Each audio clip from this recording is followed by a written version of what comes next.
Amansane, yenga yedimu. Sini papa be na upe biashe. Amansane, winyano baby ya. Kumawood TV. Amansane, yenga yedimu. Kumawood TV aba. Amansane, yenga yedimu. Kumawood TV aba. Amansane, yenga yedimu. Sini papa be na upe biashe. Amansane, winyano baby ya. Kumawood TV. Amansane, yenga yedimu. Kumawood TV aba.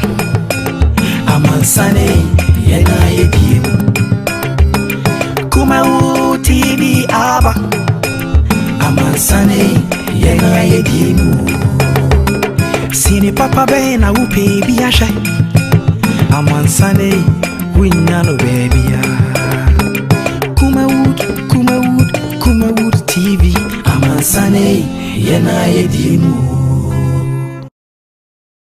Kumawood TV aba. Amansane, yenga yedimu.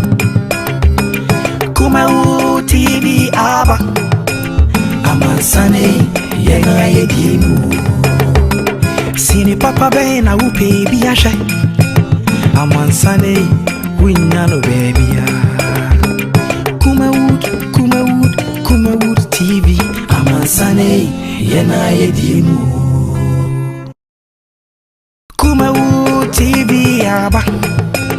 Amansane, yenga yedimu. Kumawood TV aba. Amansane, yenga yedimu. Sini papa be na upe biashe. Amansane, winyano baby ya. Kumawood TV. Amansane, yenga yedimu. Kumawood TV aba. Amansane, yenga yedimu. Kumawood TV aba. Amansane, yenga yedimu. Sini papa be na upe biashe. Amansane, winyano baby ya. Kumawood TV. Amansane, yenga yedimu. Kumawood TV aba. Amansane, yenga yedimu. Kumawood TV aba. Amansane, yenga yedimu. Sini papa be na upe biashe. Amansane, winyano baby ya. Kumawood TV. Amansane, yenga yedimu. Kumawood TV aba. Amansane, yenga yedimu. Kumawood TV aba. Amansane, yenga yedimu. Sini papa be na upe biashe. Amansane, winyano baby ya. Kumawood TV. Amansane, yenga yedimu. Kumawood TV aba. Amansane, yenga yedimu. Kumawood TV aba. Amansane, yenga yedimu. Sini papa be na upe biashe. Amansane, winyano baby ya. Kumawood TV. Amansane, yenga yedimu. Kumawood TV aba. Amansane, yenga yedimu. Kumawood TV aba. Amansane, yenga yedimu.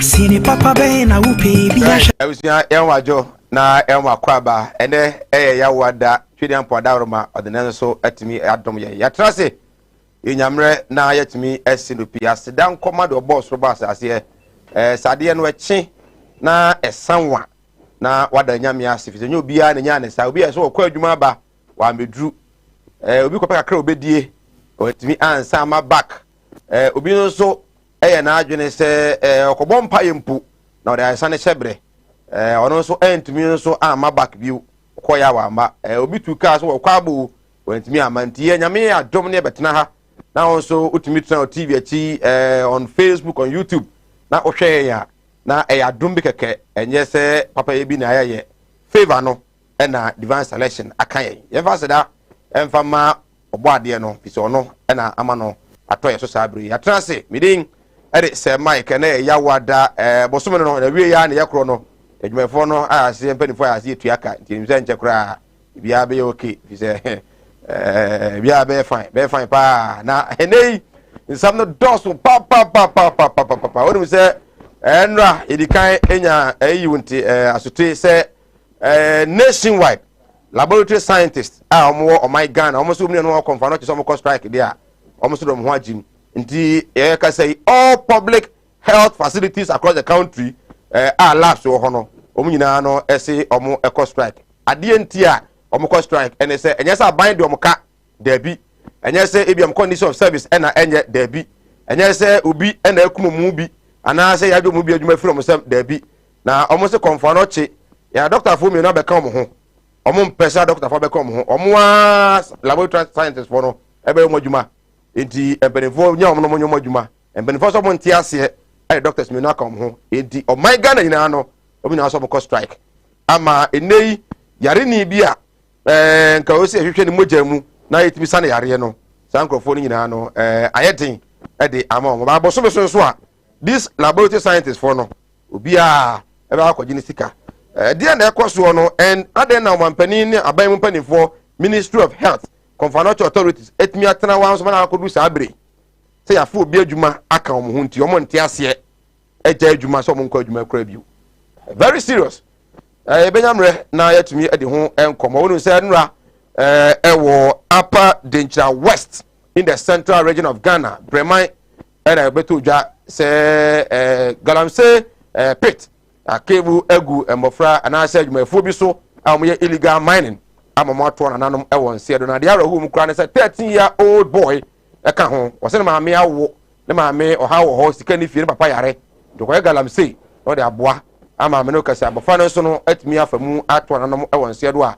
ya pa nipa miensa eno mu wuye eni the information enya ne se apose fonsa kan nipa mienu amoboa omo yenhwemu na on the illegal mining no his excellency e dey atudwa se mo aye shemo excavators no se won ti ase a court won ti ase se aso excavator am bene say go to court but small scale miners ese omo adwiri omo papa wo asemo a his excellency the president atumi e dey atudwa on the issue of excavators a ye ehye no benyamre na extensively yatumi edi ho enkomo enso ewofia ha ene anwumre sanso ena Ghana's Rose Minister akwasi amakwata papa yi media da bia meka from radio to TV because he is one of the ministers of my Ghana o kan sem bia menyini asema waka bia no since obey minister to me emem medina chi na Ashanti region the toss ahodo obeka bia no enya adwuma but ne asamba ko waka under COVID-19 era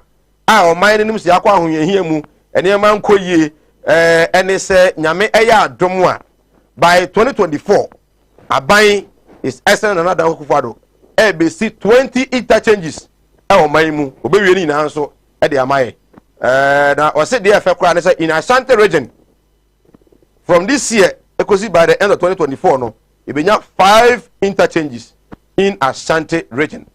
Road contractors say kaya se papa na se mo no omokro do moka wontua omunu se ene e shodi work pa ene e be benyamre ne edi nkomo officer his excellency akwase de dike ofia ono ankasa nso oye contractor enti oye contractor na ana de no ntumi na je ye no oye okay well chama ntumi nso aka ne pay se abane do moka enti no ekwan hodo no nso mu a wontumi anya ye no eye e ka abane de no but the minister also say 20 interchanges by the end of this administration, the NPP, another for the second term. Ibinyamre, na yetumi edi ho so enkomo sam no de edoso sam no doso pa ndi yatan se benyamre na yetumi edi nkomo okoboy Dr. Okoboy anyante yese likely say oko National Health Insurance Authority na ko CEO enso ho etumi edi aboa na opon akasa o se enei okorra pra no mu a ene yankobra no a enam bia nim bio nam sefo no asai ni nyina dum so timetable no so no ebi asan ababio nkomo no de edos medin ede se Mike ha Kumawood TV aseda enko ema yaboafo Tawhid Naturopathic Clinic ewo Kumasi Odium yare bia no osebra na onsa enfam onya yare nko ade a anansa onya yare ekora no obetumi akọ no akoyo nipadua no hwehwemu na tumi aboa ama ho atumi agina ho so asema daga tumo jaduro nso no ebi da so odwato ma so akwa obenya bi ato Tawhid be frɛ omo ewo 0278626262 omo Kumasi Odium body junction ho na omo ebio aseda enkoma Bestland Estate Limit makachro se ensase a ye to asiso dan manso bia ema ho eye Bestland ho ene akoto ede afri ho de sase no manso bia ene ho no so nya abotre na oba na kache so beto asase a emu a ode bo an so ma 50 bags of cement ama watimi ede ashe foundation no ase Bestland ewo kwashiman Accra bus stop wa ena obekuma ase so a obehu omo wo from behind S5 ho ena omo wo 055525 3838 0555253838 from na omo enye so Kumawood Training Institute training no nyame ya aduma ka to yenyi nipa more than 50 enkyere o ma de mfada ko nkyere o ma de ma abekọ no hu de otu a bu abekọ nipa no gumu v 300 da krope bra unhunu adwuma ne da akra bi ye number no ebro 40 pe na ka to se wo twen na bra next training enti nyame ya aduma Saturday we na ye training no eba so enti wa unya enfre ye no obetumi afre ne ya kire snail farming 3D epoxy kire kwa fast wa ye de bees ye de ye mpaboa ye de ye bags ne ho ne manema afi ne ya kire kwa fast de wo de we decide obetumi bi netumi aboa wo emire ye kire mo dua snail farming ni nyina no ye kire ye dakro nyame ya aduma 29 me mende ya na training no eba so nti bomoden na efre 0244294066 0244294066 300 Ghana cedis ma certificate ma pen drive na afi so no yatumi ama ba bia da amaduane abedi ni na no eka 300 Ghana cedis no ho dakro ene de kire wo ama ohun sa nyuma we etimi eye onso eboaye ena afi Mala Muhammad Spiritual and Herbal Center kwa etibie eskafo amantem Malam ba ko pa aka radio ni TV so ono nko a 27 years in working when you be any problem that or TV station or radio station or Kumawood every Tuesday and Saturday obi anfre ha ma hanka se Malam abune da Malam say a Spiritual and Herbal Center wo ha obi an fabra akwantuo adwumasem awaresem yare ne ha wo etwere edam nyina no wo de kwa watibie eskafo amantem ewo East Region Malam ebobo 0243646472 sorry wo de kwa Malam ebobo mepemu nkomo na akanyina betimi ade amamo na eso asem yade dwumadie no atumi ade abro. We are live on Facebook Kumawood TV, on YouTube Kumawood TV, and the studios of Kumawood TV.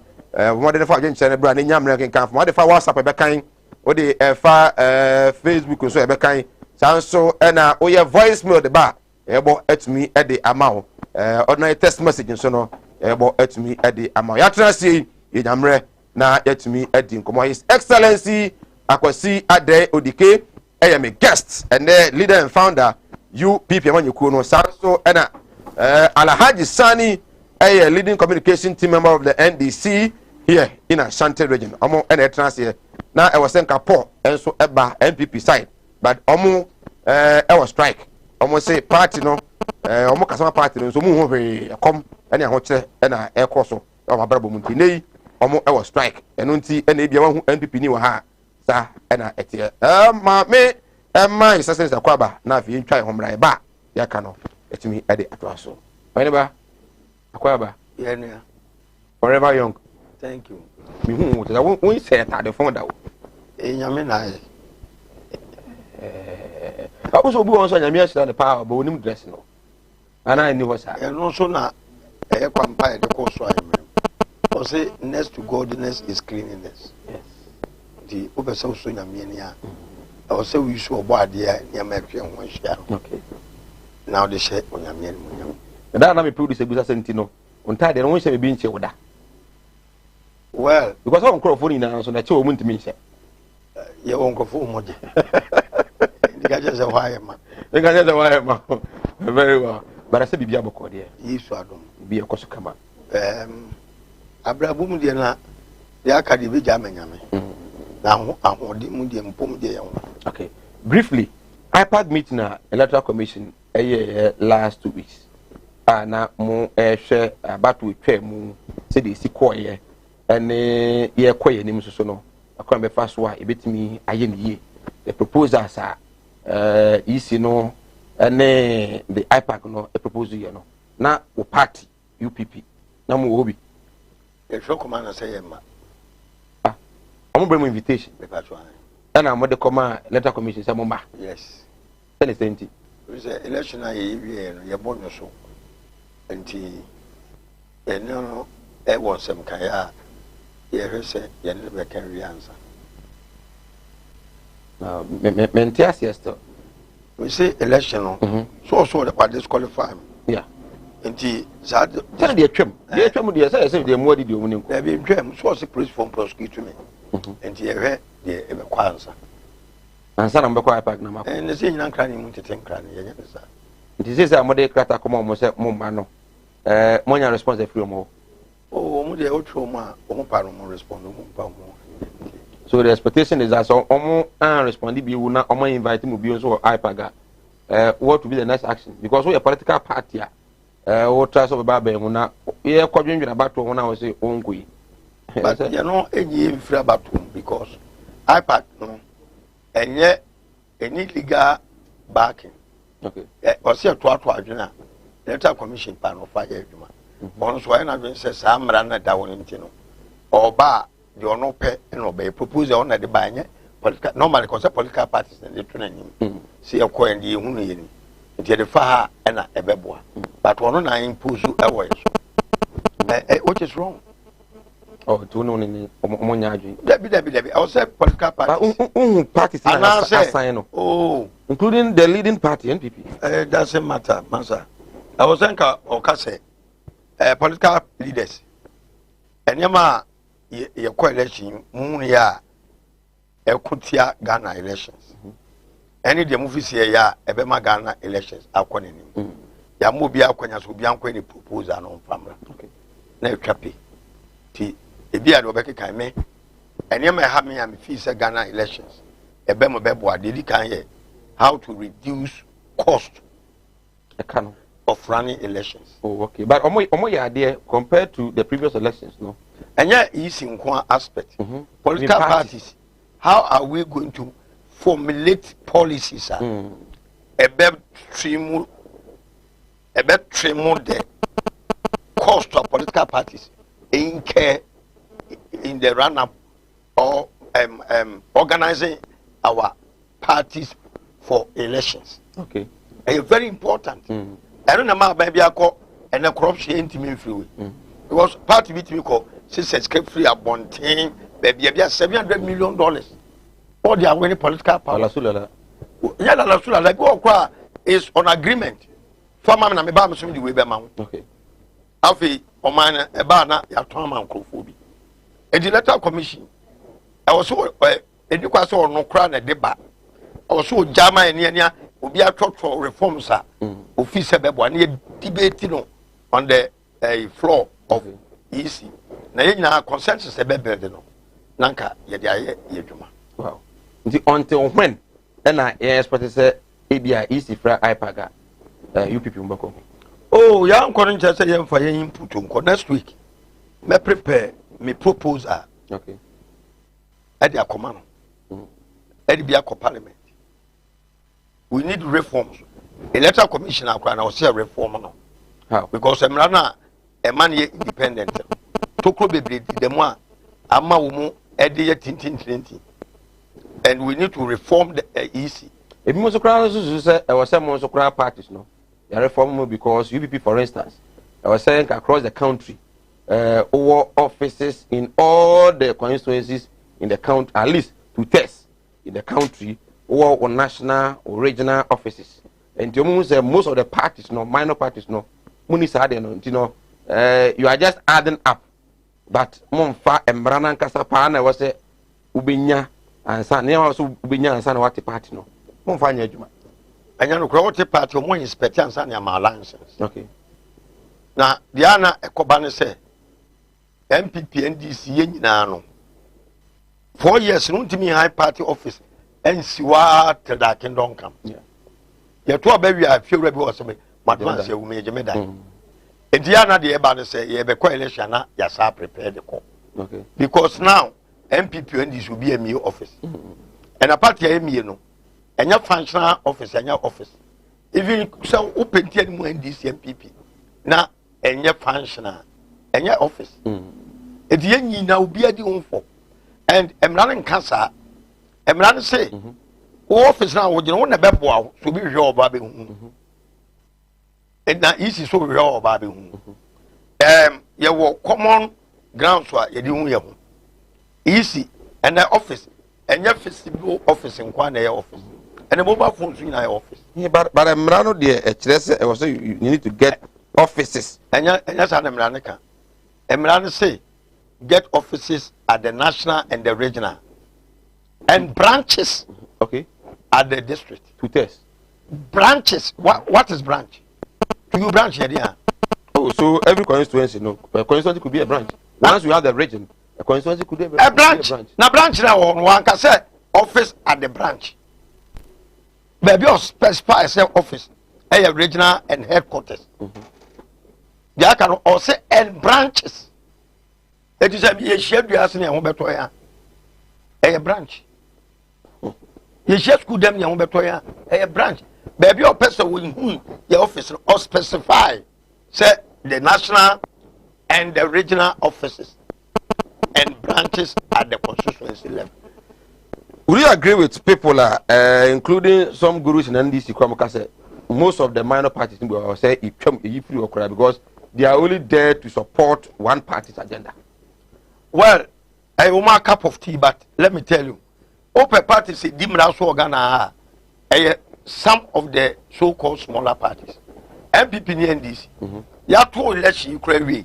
Ya kaso biamfa ne audited accounts emra. Omo fanko ya kwa smaller parties ne deko. Enukwa na eye ade a ye gina squad edugu political party. Because ka was spending you know. I was so to be declare or mine say ska say na megigi na say na me spending. Na so nya ska free you know. O kire. They don't do it. Omuye bibia no dia kogo. And yet they come out say omo followers intino. Yen tumfutu mu Ghana for. Ya de mrane yaduma pa kan pipi ndis ne begu kan. I'm telling you. Wow. Ya de mrane yaduma MPP ndis ne begu kan. The letter commission him say these two parties are untouchable. Enti yenya ye fifiri sen no. Yeni mo hare ema Ghana for. Yeni mo hare ema yisi. But don't forget, the framers of our 1992 constitution opted for multi-party democracy. Eti yehunya pa mama kan central. Political party and its organizations is about contest of ideas. And you'll be all large followers. And you'll be our physical resources. Maybe the objective alternatives aba. If you say you're about politics, that better not terminate war air. Yeah. Maybe a more visible practice in this in the MPP. So what are they talking about? The Amrano SCMA, you know, the share SCMA and say, you keep the government on its toes whilst you are in opposition. Yeah. And said man, that is our core mandate. We are serving Mother Ghana with all our might and with all our strength. Bibiano Ejato, Ufremi Maba. And no pema ko baby, wachamo baby, adiachamo baby, for the love of the nation, and what our party has been mandated to offer. Right. I was Ogoso RSCDP. We are live on Kumawood TV. You go Facebook and so Kumawood TV. Don't comment no how you am ready. I can His Excellency Kwasi Adewodike, leader and founder UPP Majuku no no AD and come enche Alaji Sani also join us nyamre edi nkomo ye ntwa homra ye ba ebewura mu opane say excavator na ye hye no wo he na wo no wo ntiase a the best way Ghana ha and this volunteers say ekoto aba ye wi awo no they went to court, so you can also go to court. Simplicity dem komra e be nyamre edi nkomo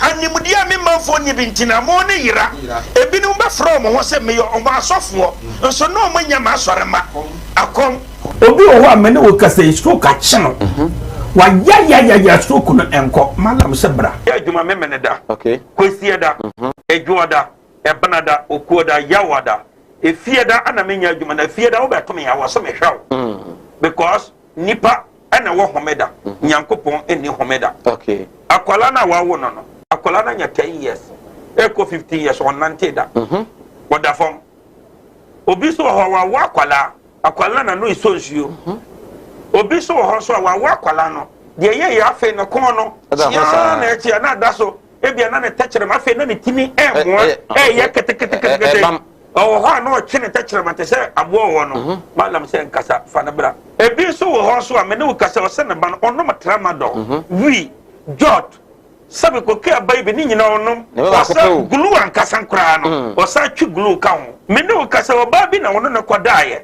afa de ye obe ma no kwati na twa wura mu a ase eya dan te se achichide eti malam se wo de abra nti obi antenta ta chire no no wana ne nyame ase nyankopon na ebo no ba enti wo ba ena me kasa se wo ama ena ma se ya kasa ntinenta abayifo na afaso ana honhom mo ne nipa bone fo na afaso hu ne se obi antenta kyekyere ne bia no na brabo na sai da na yemo na nsan na preko enti sankasofo pa nyim sa de we onko gena asor dem nkase metim wo Yesu di mu wo de kase Malam Muhammad yankokwa atibi wo de bra Eastern region kwa atibi inshallah ahonna obehu na se asama Malam we ka no o wona nyina so se nankwase fo nkrofo ponche choba fo nkrofo ponche anadwi ade e beche ubeduru fresh na monkwa koko bisa veterinary for na ya from say omo mo check mu ansa na ya ko bisa mo ya say wa ko he maame no ohunu maame no boa check Canada me na me ka kire secret down no me na me ka kire anya se wa ko sua ade wo Saudi ntino en na kire say wa ko sua ade wo pe na wo so ye de nyame apede ne man aya 0245 77 18 01 and 0200 797 887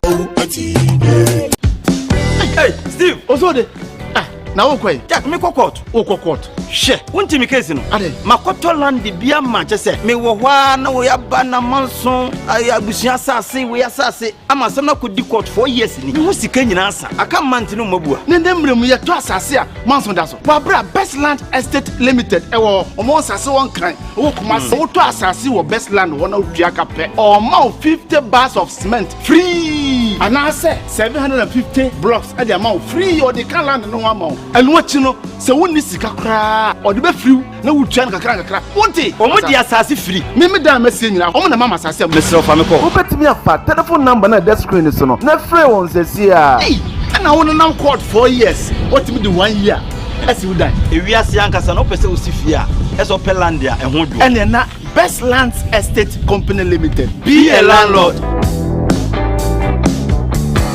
And yaro ahodo ben na agi ni padua no aboso yare bi ti se eni yare akoma yare wadumu ato wontimi ndidi oba ne barima wontimi nwo me kanfo tahwid naturopathic clinic adodo na efreye Madam Katri clinic di amao Madam Katri clinic enam homeopathy naturopathy subetu yare nyina efri ho ye ne kofa bae de Madam Katri tonic aba adwaman so eboa siesie ni padua no ni titiw de ma emma wonoma won fichiko ensisi so yie sa wono Madam Katri tonic eboa ema woni padua no enyini yie na aboa ma wo fichiko so aye kama ye won fidie wa waso a ye de aba adwaman so a ye de hwehwe di padua ni mu eyi yarwa hodo ahintani nyina edi Katri clinic ewo Kumase Asante Mantembu adi ne yewo Madam Katri clinic yarwe nyina last time FD ya hwehwe sei dwade ka to yi mu agye atum se eye Job training. Kumawood Training Institute. Yasai ababio. Say dear. Yase. Ye ma ye tiefo. Ene ya hwefo nyina. Esua ensano dwuma. Wei eye ensano dwuma. Ene ti se woni ensano dwuma. Bamodian se obenya ensano dwuma.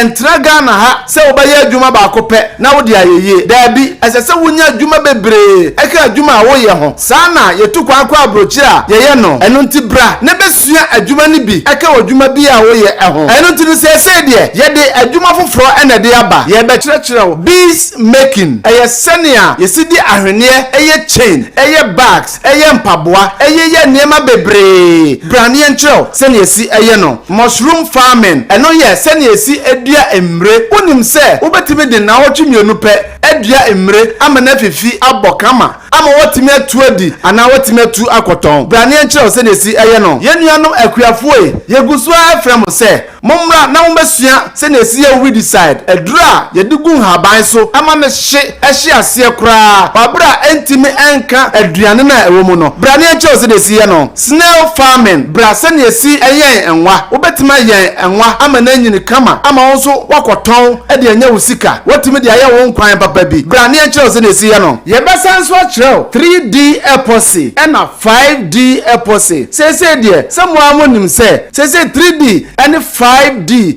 epoxy wo ye wo dem a ete shren afei so ye besanso akyerɛw liquid soap. Sa liquid soap yi wo betimi aton ye bekyerɛw shower gel eye sinesi ye shower gel ama edi dware ama ye honam eye trom bra na ye kyerɛw sinesi eye brown sugar a wo de ba ye oniema bebre aton asanya sika. Ye besanso akyerɛw mo sinesi ye powerzo. Afei so ye bekyerɛw sinesi eye tomato paste no eno ene ye frɛ no tea tomatoes. Bra na ye kyerɛw kama na fa ye woduane obetimi so aye akoton ama wonya sika bebre. Ye besanso akyerɛw ice cream wo ye de hye fridge ma de sanima we nyina ye kyerɛw na ye jew 300 Ghana cedis pe obedi kan asende 50 Ghana cedis na afei ye de register e de amount ye register wa so fra chiri na wo ba na ye book ba bia obeda eno achi no ye de bi ebe handout e de amount. Ye besanso aye pen drive video ana se ye be kyerɛ ne nyina so ye de be guso na e de amount in case se owura fi bibia na wafa na wa play na wa hwɛ na wa kaka ne nyina. Afei so ye be ma wo aduane adi wo lunch a obedi na wia ne de ye de be ma wo ne nyina ka 300 Ghana cedis a obetua ne ho na ya sa kyerɛ ene ma wo nyina we de eye fofofo eye dakope ene ye de e kyerɛ wo eye Saturday 29th May ya bosumi mu ne da etoso aduonu nkono ena ye kyerɛ saa de we eye Saturday eda ba akope ye de be kyerɛ ene ma we nyina kama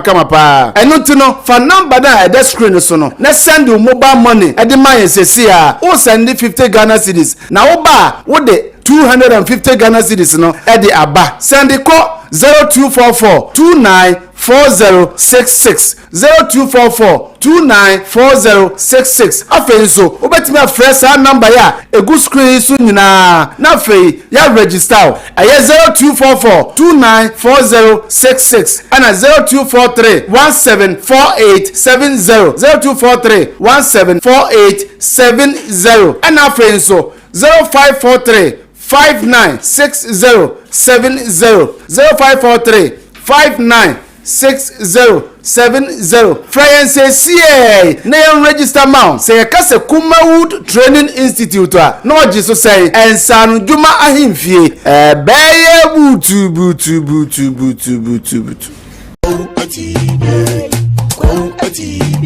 Ti animudia me manfo nye bintina mo ne yira ebinu be from ho se me yo omo asofo nso no mo nya ma asorema akom obi wo ho amene wo kasa stroke a chino wa ya stroke no enko malam se bra adwuma me mene da okay kwesi da edwo da ebanada okuoda yawada efie da ana menya adwuma na efie da wo beto ya wo so me hwaw because nipa ana wo homeda nyankopon eni homeda okay akwala na wa wo no akwala na nya 10 years eko 15 years on 90 da woda fom obi so ho wa akwala na no isonsuo obi so ho so wa akwala no de ye afi no kon no na echi na da so ebia na ne techere ma afi na ne timi ye kete oh ho no chene techrement say abo wo no malam say nkasa fa na bra ebi so wo ho so a me ne wo kasa o se ne ba no ono matramadol we jot sabe ko ke abai be ni nyina onom o sa glue ankasa nkra no o sa twi glue ka ho me ne wo kasa o ba bi na wono ne kodaaye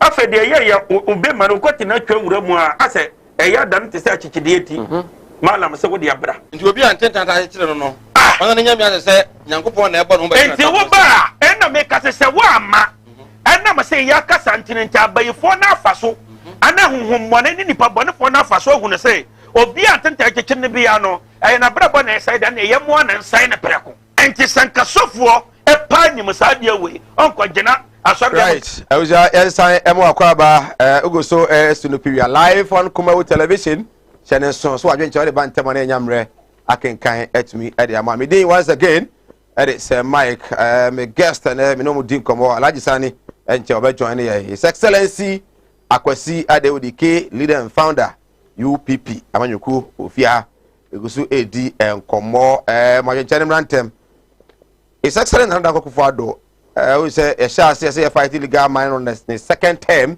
amount for a kasa small scale miners some concerned Ghanaians ibimu back the burning of excavators across the country especially areas illegal mining on our water bodies and forest reserves and omanpening also the notum actually we say in fact ya bia sent was two illegal mining ase but Ghana for so one thing ya inkusiaga now he's in full support with the ministry decision say more illegal mining more other equipment being excavators and fan or whatever was site one kwadia yenshino now penny say okas yenshino so what we gonna near who say yenshino emwa and I say enamra kwansono onsu kwan just go to court and pursue your case in court the near casa already also press conference I would war small scale miners by was no nyano ne here yanko court na enwa kan asem no ho no ogiri say yes excavators no ebo apa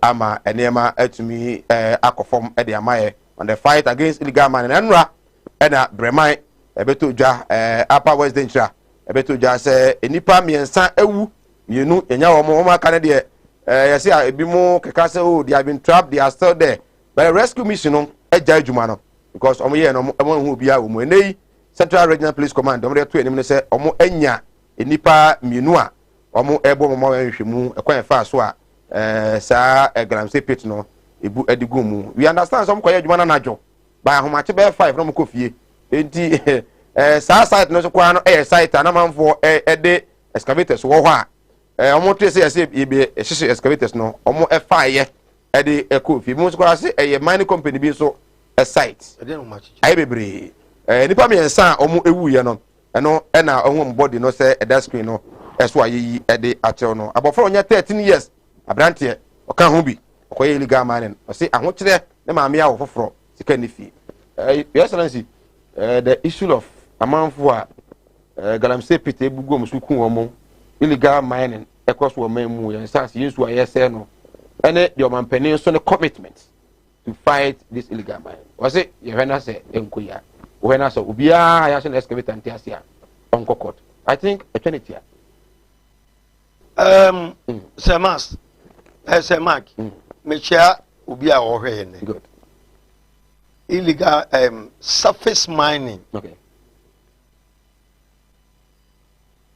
all forms say large scale say small scale say galamsey me so okay even large scale no rampant so okay the German person say no more eba kroma o ma yeti ase say o mo ba be ye surface mining for a while o mu yom be ko underground e be sin ne o mu nyoma dwe so be ko underground oboasi gold mines is na underground na saying o mo pa underground no bi o mo ewo surface mining okay takwa be bia say o mu nyina free underground because underground is capital intensive okay but also a protected environment nti empere fo no mu ye kana na say mo da mo ba mo kan twom say mo ye no for a while obekọ form no ma be ne permanent you call have Kenya asenom ne baby o ye bi na utum say the kind of degradation akɔso so alarming say land reclamation and so enkoso sa even those with the technical know-how large scale the land reclamation they don't do it okay also replace and sassano with trees in the they are not doing it. Wow. It is more of galamsey than the Ghana for you. Okay. Because umunda machine says so swan umutimi degrade yensasano at a faster rate. It will be bonus so. That is my standpoint.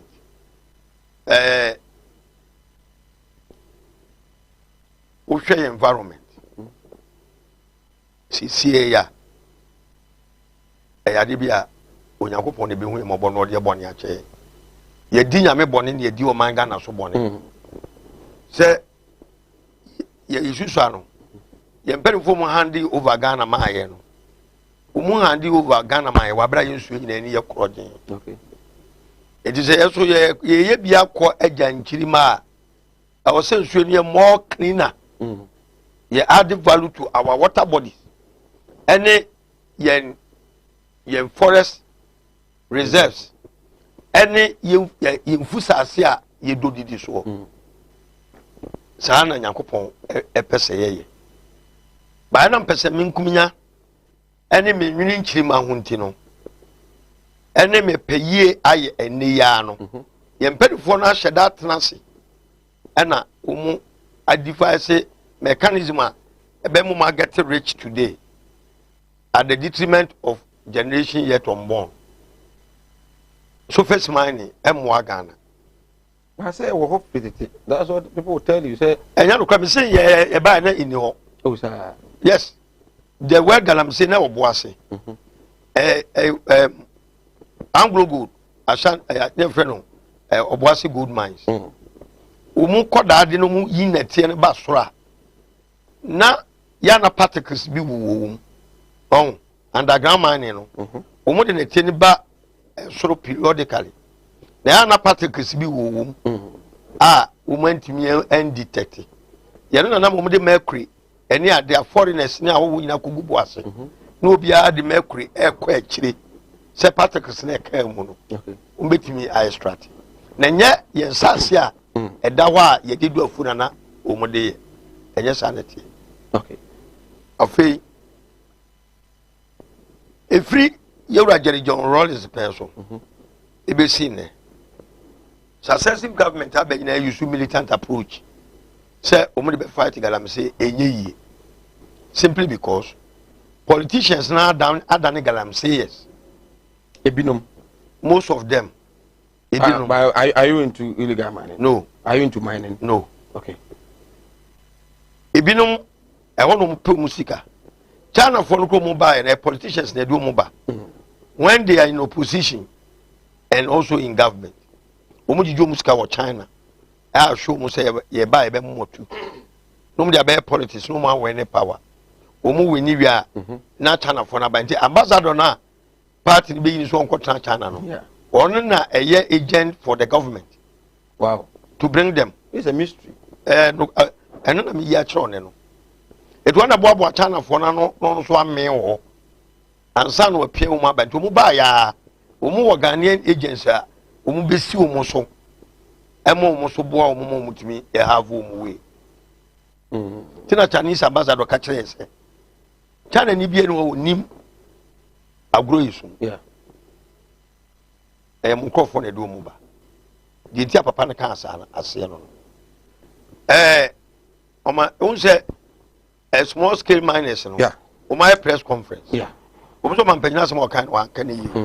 Na omo kan wo hene ba ko betena so say politicians no na omo kwa omo so no mo ye na nketenkete. Na politicians na akofam fidi akese. Okay. Ebe na akese o. Itina na do nkrofo na na bitu galamse. Okay, na na do say me nkrofo na eya excavators na omode aba no. Me se no. Mon fantos ma me happen now. Ewo Pristia excavators the operation hot for edija atumu a omo se no. we na another so support no nti wa yes so de won ti ase akokot no say na another microphone na ya we say me am microphone no me see excavators no yenya here I na any kwase born abaso. Okay, you see we are in a democratic dispensation. Okay, now sa democracy na akofa to e ho so no enya militant approach na de enema a rule of law me tie dem gidi pa no say ye mining laws no enema bi wo mu atochema. okay, eti ba bia edi enya akodu bia no I was say ye mining law no near restricted law no so that you know and a between the pay free the war you know. Let me give you a simple analogy. The American can say so be trankran normal concession say obimra at makaskes no me too good wrong because any tears at makaskes no or you know and assembly ma oni kroma no ye na ye the custodians of the land. Yeah. Emra say the was as any be an makaso for you use but sika was as an yan kan yeah, a honey baby a problem no. And you say you review law no now you involve him for say yes some concession mo be sign bi na ya kire baby kura dia mani pa no no mo ya dance you next KP mu ne de mo so mo de amamo e de ayemu development assembly man on a system bob e okromo no I was so sign sa agreement ni bi e constitutional agreement no na wo hu say e de hape e de amawo e de emprema wo ntra na kromo na ye be man no kromo mpanifo bebre no a e signatory to it say ye gitu say asasu aban e se ye de man be ye nyina ya pene so na emu ha e de amawo ne de e wa ne be make sure say wo ye wadwuma Africa ne say we wia kataso e de be na wo di si a wa a che se wa kataso a ye be fa ne de akataso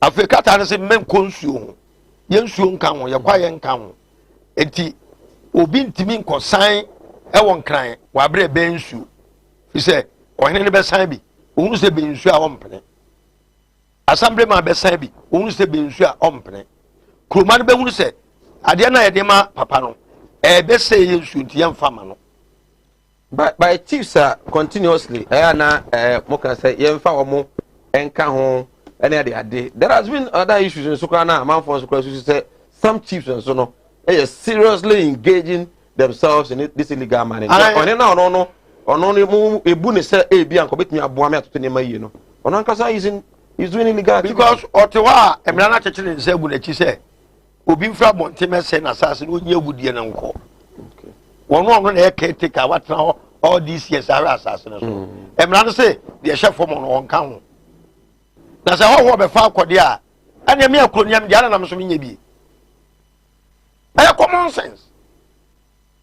Well, monfa video no ento so mame Bremai and hafi burn of excavators so Cristiano monfa to so amena your excellency look at this we hwe nipa miensa omoda ha omawu no a enkrofo a amana no mo hyemu yi body ni omo a yese mo muntu na omo so ba kutu knowing say minister dem so may fight illegal mining no was it saying Tikwano? Some man for be basa basa do kaso mu no. It is one of the reasons here or minor tries to fight illegal mining. And then moment with the video of the excavators I said no. And also another way, yes. Was it was site where a said Japan there. It say yes no ebebo. Abuja for again cerebra all the voice me ebebo sound so and all the ordinary message WhatsApp and so by backing kind the numbers no. And a good screen as you know. Yesterday, look at this. Yes. There's excavators, sir. You be gumure essence. Say, Kumo any committee for ne unit committee for him say. Aha ne dia man yes be mine. Untimi nkoye na because omo Kumo ha. They are there as oversight responsibility to watch the miners activities across the right thing. But then I'm said minister no eten kran. Na obi anyina minister na nam e wo Kumo no. Enu ti na masane man e koso. What the mention?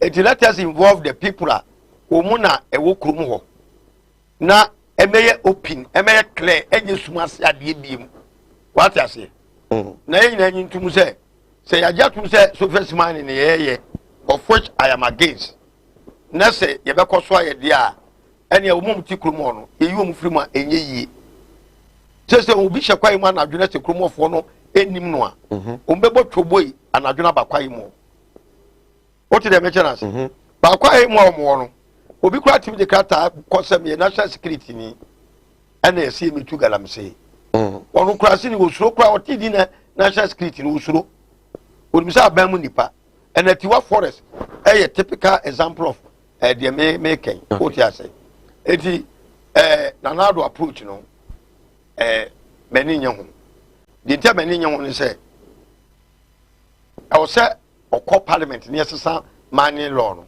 okay degradation bia ne water pollution ya nya bia no I was say akoye mra e be protect na yi mistakes na free ho abaya yi mistake wenya adaje anhwe amoma anye the right thing info I involve mu it was a mistake ekwanya e fasoma concession unim say enam say emu na ho na enipa bebre ni mu adanse e bi ntino obu am concession wo barakasia no ay photocopy no de call western region okay no de call creative baby say aso ye de amame no tuatu scammer enfone wo momo kakra no na wate asim no ye na dwuma eti amo ma na boka mo afesu so na na do na ka me expect say oye mra ni wi a nanka yaba ya chi say ya mo bia abosumi mienu onyini mfidie na obi a free side for 2 years because o ma 1 year ba ko a omu kotena fie mensuo no na gradually regain the cleanness yeah ana na do kro ya ka say omu san ko site one can say illegal miners in side community mining any or more license to operate should go back to site odo mo ko back no na one eco supervise o the various agencies and department and ministry e ja dey tan won hodo mo responsible na excavator na ko so no one crop for the mu say o mo hwe ma o mo nya the right thing no they didn't do it o mo dia no aye o mo nti say even at the ministry ho EPA Minerals Commission ehwana nkasa kura na wase check omo yi o ma failure Nanado was spending $150 million and they call first approach now or then the presidency crowd to so anyi Nanado be two scandal che na ko so ka de nti ade na anyi yi kire na ko so ka kire o man for say strategy we use na anyi yi enti ye mai ho mre busumi mi obi anfa na dwen kire mra na ehwe kwan be fa so be tu ade na se the same militant approach now they call this time better na yi because excavators na ya hyehyɛ no ebia na ba mu mpedifo no odikam a signal mu bi ayi ni bi okay jemfo a one particular me ba the brain where you mu di free ho ke jemfo a ebia we scapegoat ebi kro no mu issue ana mu di scapegoat ebi omo yi free one sana omo start ahyehyɛ no e do omo kope ba bi de agu mu dwo a they are the same people they will go back to the forest the man we fail here no e abam mpedifo na call forest na mna de okro mo so munyai omo awra ho omo dwedwene e ho no mbete ane sa asoja fo bo ba bi ho ban ama abam mpedifo atu a they will also follow suit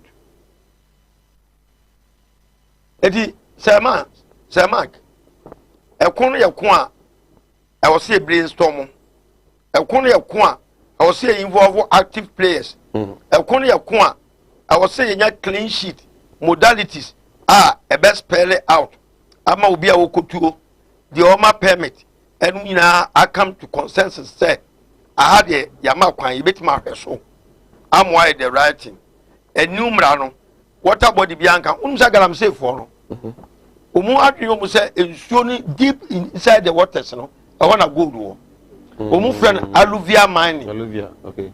It will muti mu pon say ensure the tributaries and the banks of the rivers no I want to go no and say anya enkofo a ye be mu mutumi at the local level ensure belong to them ensure mu kutupa say ensure na mo no mo obi amem ye ma obi atumi sem omre nsuo ye ma obi atumi so omra forest ye di tumi na mamo kata na de man nipa na oba no ye involve mo say aha ne so onya aduma no nkopem etimo mo kroma nyina mo mani nko no ebetwa Now, our penny response or the by an reaction to a man for complaint or complaining say complaints about say yeah just cabinet win here. What do you make out of it? Our penny say what won't even for court.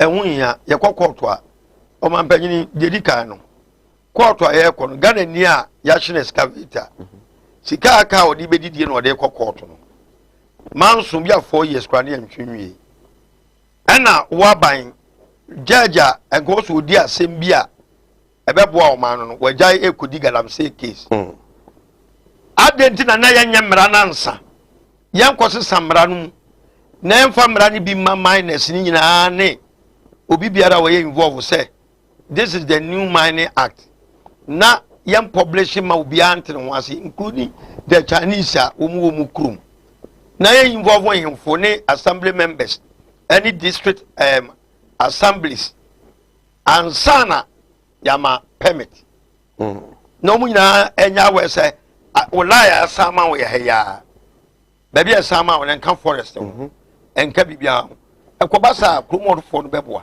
excavators ya wo hyehyɛ ni emre bi beba obeka sa fedie wa wewem wenum timi koye adwuma no nyesa omu koya so no makɔ flout to the loss na promote for na say emra no mo sa flout to ntia so de ho bagim nya sa back to square one.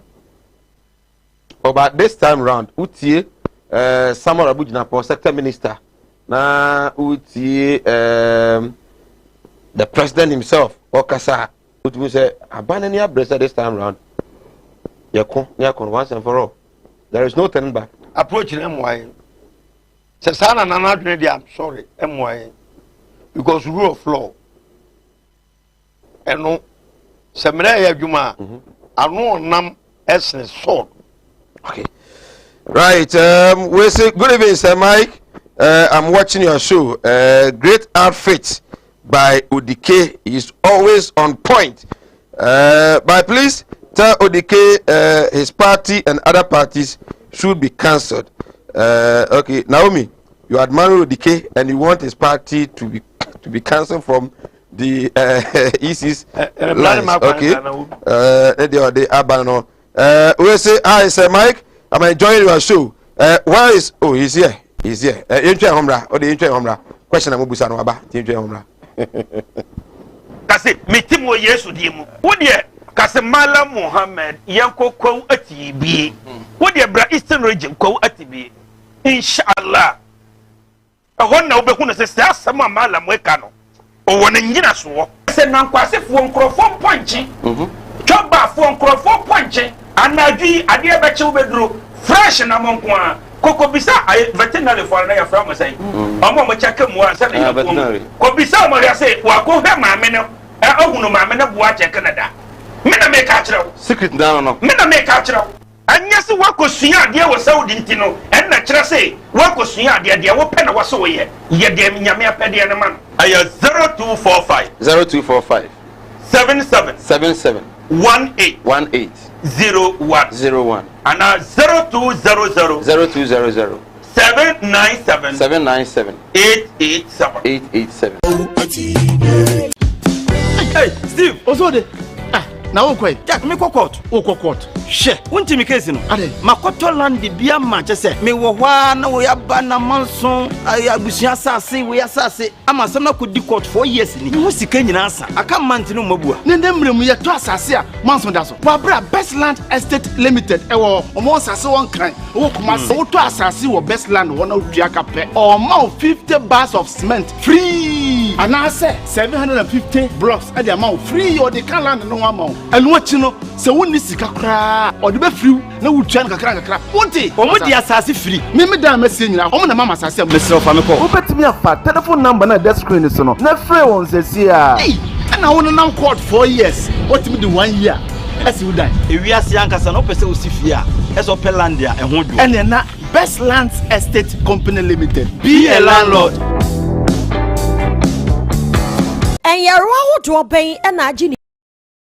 Makwaba Uguso RSCP, we are live on Kumawood television. Na me reading my messages no. And I know people say I messed Alaji Sani where you see Alaji Sani is seated. When you say they say be 5 interchanges no crowd the traffic no.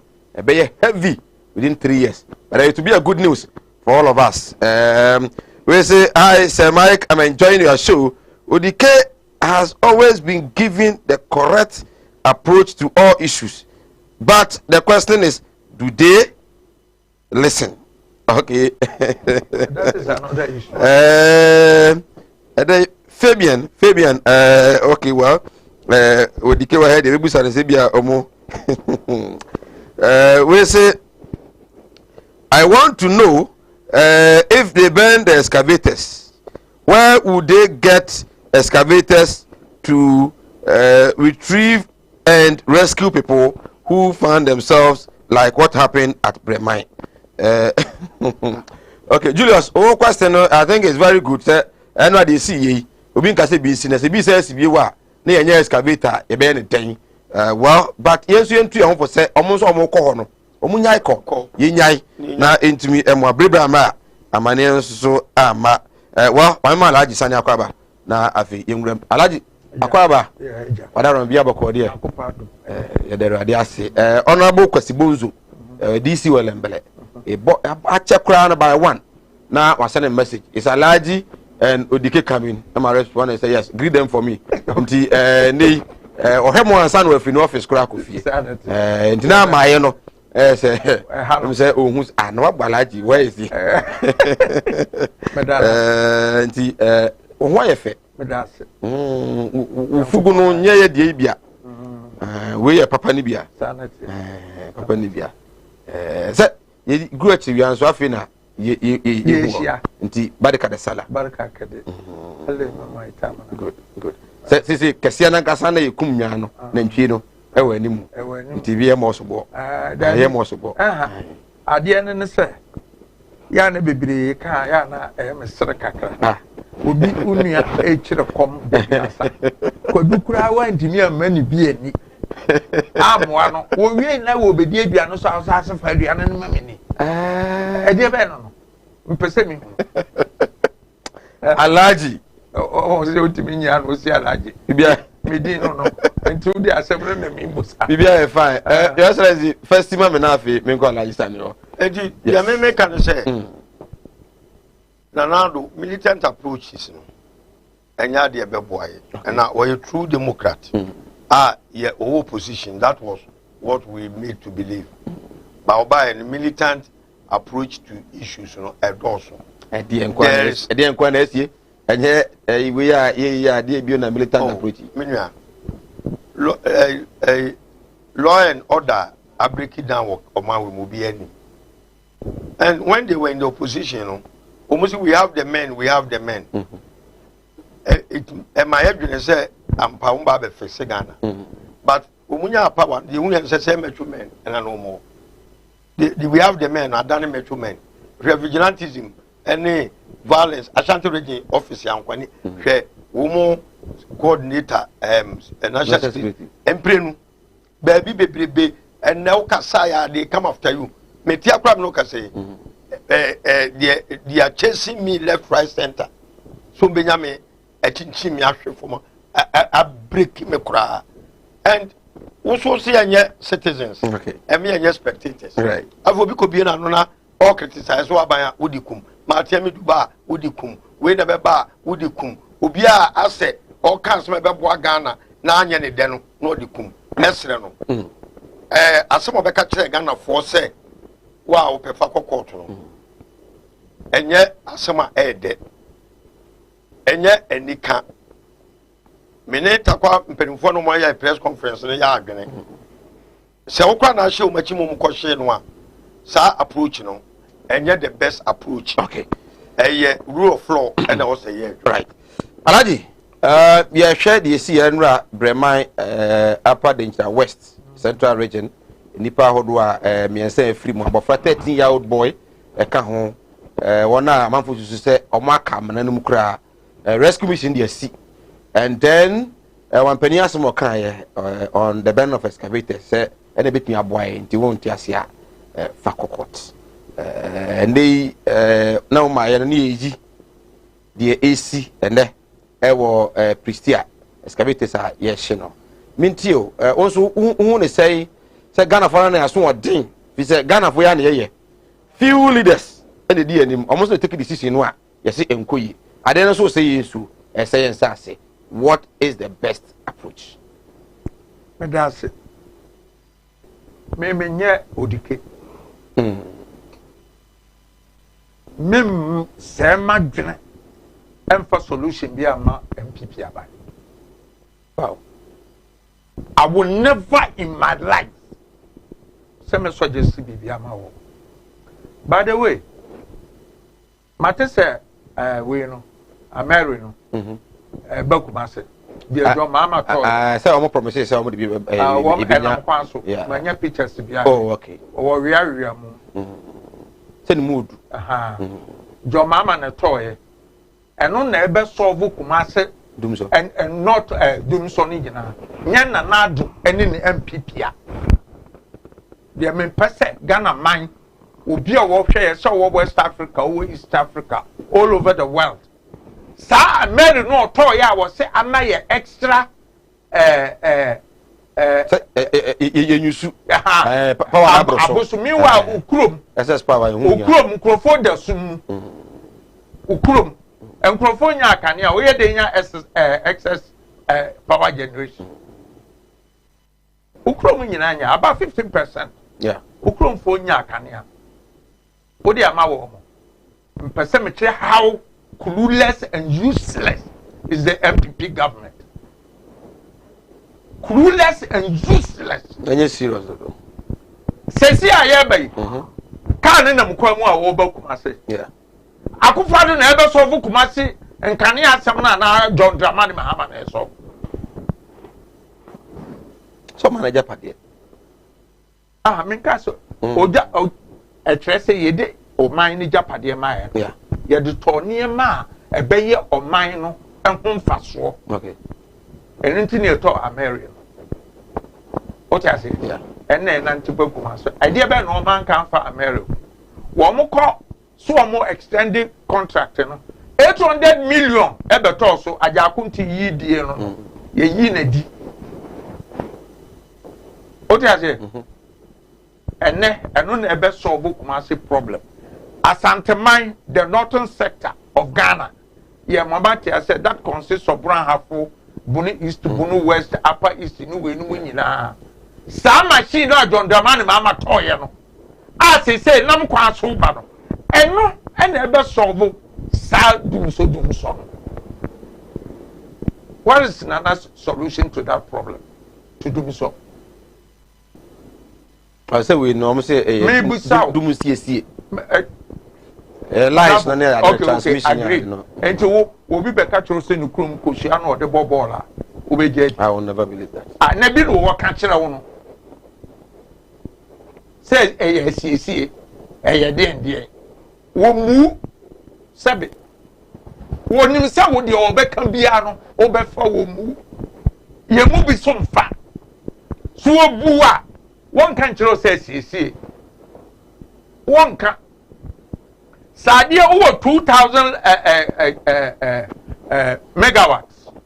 Now they call 4,000 megawatts. Again now expected. Power no bet me for 2,000 megawatts. The best thing for you to do is to expand it. Now why I said no only be a good da. Nya what now wa man share to you no. I found out one cre. I could see show me say meanwhile, your son should never be no more. They don't think they are visionless uso mu ba bia enso na na do ne na ban te se sonson woni ani aso etu odi di tiri pem ba bia o beduru bia no na enyamboa amanyo sa na ye no. They are fighting illegal mining seriously in this country. Me day one me catch them say measures na wo mafa enam se wo mo ani bi se wo mo aya kromfo ni ntino de e ba e no ndc ni na wi aye wi ato ne aye wo mo a na ban no ni the balls so obechem kromfo no alaji chemu ye de ba e wo se excavators no ha me da se wo mo jeje ye me da se excavate o de e wan kwa usimu se wo mo se dabi e yesan. Oh, not over 500. 500. I want. One woman, dear. Was it Nana Nomine? Nana Nomine, Okasa, Nana Noma. Pennyfu be never did Mount. Why, Okasa, Ujidi. A chopper. Ah, Ujidi. Ujidi. Alaji. Ah, what am I to Tonadi? I want. And to say, well, Musuro so almost I give you a damage so no, a better di buy. It is a sadia yan shino. Sadjun we. So what thinkers are one more transfer general or mega ship machine. And you know, only option apart from such look at them. Where more from home, some more government. Government today. You have no solutions to a problem that you know for the past 4 years who two are creating. And you have no solution to the problem. Men are made that no, you cannot catch them say solution. But Alaji, an old proverb by catcher say when persuasion fails, force must be applied. We are not saying even in war itself, there are rules of engagement. In war, you come nipa a boat you know, but there are certain things to be a untimin so a tiobi, even in a war. How much more? Say, also persuasion fails. Yai you have to sit down. But I couldn't feel it, did they sit down? Anyway, a postmortem. And then the first one, you feel it. Mentia see fairly first one. One moment, I said, I can't say, okay, Yashano. Eh? Ready now, coupon. The other time, me catch them and I go down quite far and then up and about me and say, look, you are claiming say you made a mess. I'm telling you, you made a fortune. But it's rather the people of Ghana who have elected a mess. And that mess is you, Nanado, and Baumia. You see, make I am a boy. One a mess. Instead of say, Ababa solve your problems. Your mum near solve a bad problem. Men am Tiana, men fagan man. Nanado is a problem by itself. Himself, and then about a problem. They have no solution to any issue. And now, Nabia or Makasabe, ready, or mine now could do. Maybe your man I could do. Maybe your man I could do. Or mine up him. As if said there is no government in this country. First, not crime or who. Say crime not to say. Nipa bako. No man nipa 17 soldiers. So on fire. I Ghana has say police ni bako nipa 500. Electoral commissioner. You know who soldier for. What I say? This is not a government. We best solve Ghana's problem.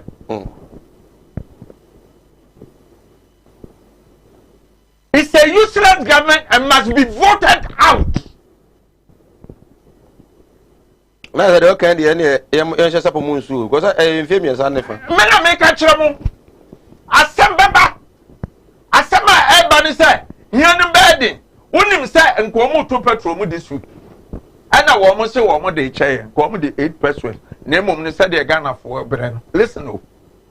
listen etino wo mo dia che nem by the end of the month no kwasiko ne nso gina kwantia ebeduru ho no na wo mo asa de taxes na betu na yakoma kofo na yakoma kofo so ho la wo mo ye so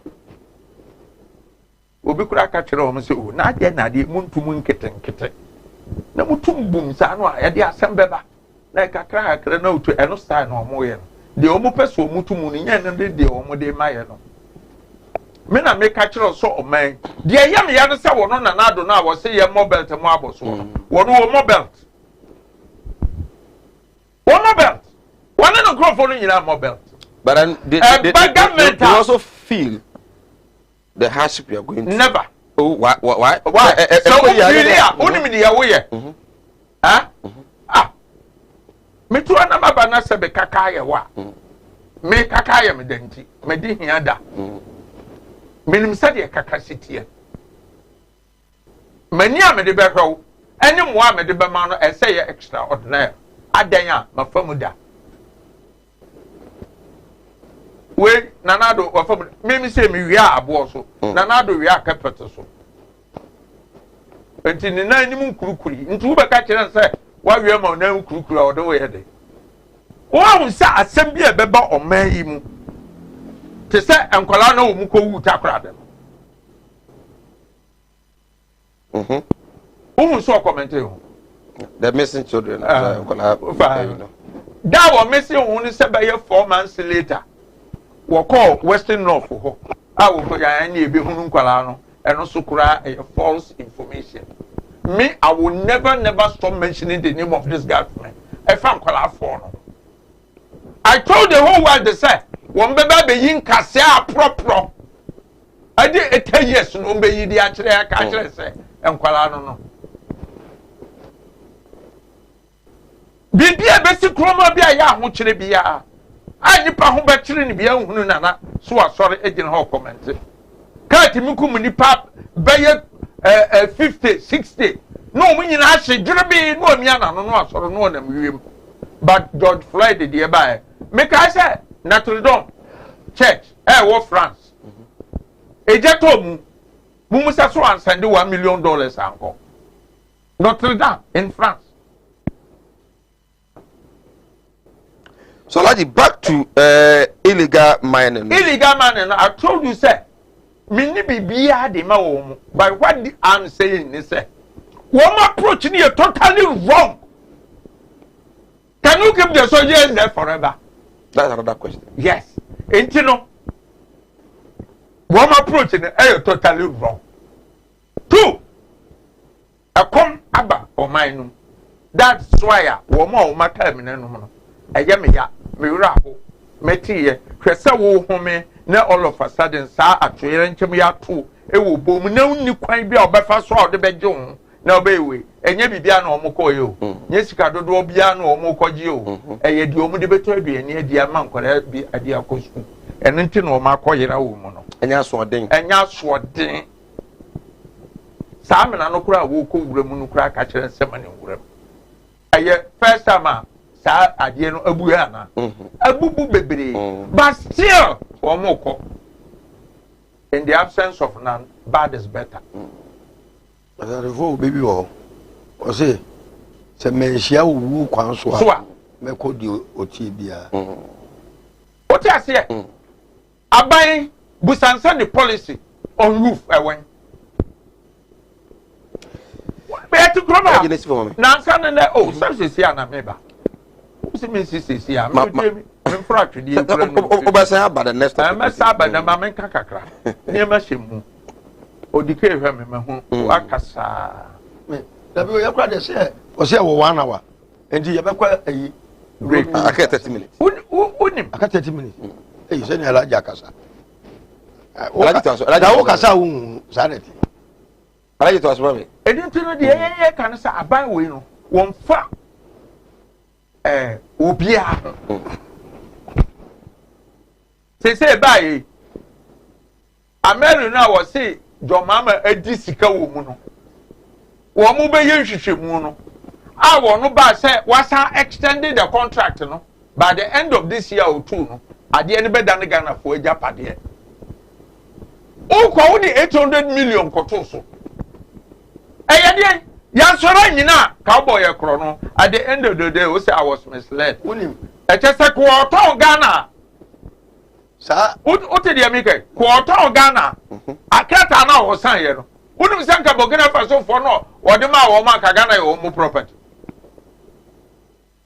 president aye so wo ye lawyer kan krata no asan you are the worst ever president in the history of the world Hitler kura anya de o ye no da bi no sa paper no and I say you are akwese mi sa ta no anko pinari parliament or the course certificate and the certificate of agency sada so ko ma menya yesie you are akwese mi sa ta amita it called the fa back door and this for bi enya lie nye die America ba pal assembly nyina no at the papa ka betete o mani nyina esu money ye vice president dan na wo ko pass under certificate of emergency obi adwini ni so ye nyina ye we ya unim kai electoral commission sema ye kan oba no ni ye baako ni ye baako anything excellent me da say no question unim the one person me NDC stronghold ni nyina ye be sha se be tan ni man material unim say da ye to aba no da na materials no ko na wo mo no MPP stronghold na be boss set no obi enya na de o to kakra bi ase apon oh but say udiki num dia you be allowed to vote nipa say na betimi adiku won say nipa 200 adiku da me mani abatu achi awotu wadi achira yenim say de o si opeso wo ye no eno ne ye kasa de oba ne ye no agana fo mu to hwe no no edisi aka kire mo ye nkokoto bie wo number dey dabi sa akukọ eni achichidie nyina on ese nchira achichidie nkotutu no ho a na akukọ ugina ho sere dia say ye wo awasem mabu be right alaji sani senior ye ya dwene se be court bio right na me do nyankopon so obi ensantimi sisi say wo be police station so obi be sisi oboa atwam ye ka se Ghana fo empanyimfo wo mu asofo no ebinim ye nyame nipa mimi se mi hu saw ye sofo na wo ye nyame nipa mitimi hu okay woni ma dia me de hu asamba said we see react sabi di obesi react na me dia hwe o master Yesu no asam to no wo react sai ha hwa ya kariaka de di ye no a wujitum se Kristo ni nti wo unti ene wo bresa no at the end of the day wo say urade ye dey facho mo ni mi di omo ye na se sofo transe na wudi atem sabio unni wo se wo ya boa na wo ka borofo tenti na wudi nkrofo atema ndabi you are not a follower of Christ alaji mesaba right we so STP live on Kumawood television aseda enko Fa Emma also Gusua Oshey. We say hi, sir. My good evening. I'm very grateful to Donado for intensification of action to stop Galamsey. And I tell you, the next action he must take is not to renew the mandate of any MMDCs at any Galamsey area again. Amansia Central is of no exception. Honorable Kwame Enin is the only candidate we, the people of Amansia Central, Jacobu, are looking forward to. Tony, Jacobu Fianco, and the free our day, Abba. Okay, we'll say, hi, sir, my good evening. I'm enjoying your show. Thursdays are Thursdays. Yes, indeed. Thursdays are Thursdays. Please ask the government if they want us to leave Galamsey site. What is the alternative for we, the youth? Nothing. We are suffering. Okay, Niyama, and so the other day, Abba, I don't know. Masaudu in Bantama, please tell Alhaji Sani if this NPP government is useless, Then the previous NDC government also lacked common sense to govern a country. President Akufo-Addo is focused, and no amount of diversionary tactics will distract him in the fight against illegal mining in Ghana. Let's all join hands in order to save our lands and water resources. Regards to Chairman Odeneho Kweku Apia. Okay? But also the Ode Abba, I don't know. Hi, Sir Mike. I'm against the burning of excavators because we can use these excavators money to more to help the country. That is the best thing to do for the country. Thank you. So yeah, that's it. Also the Abba.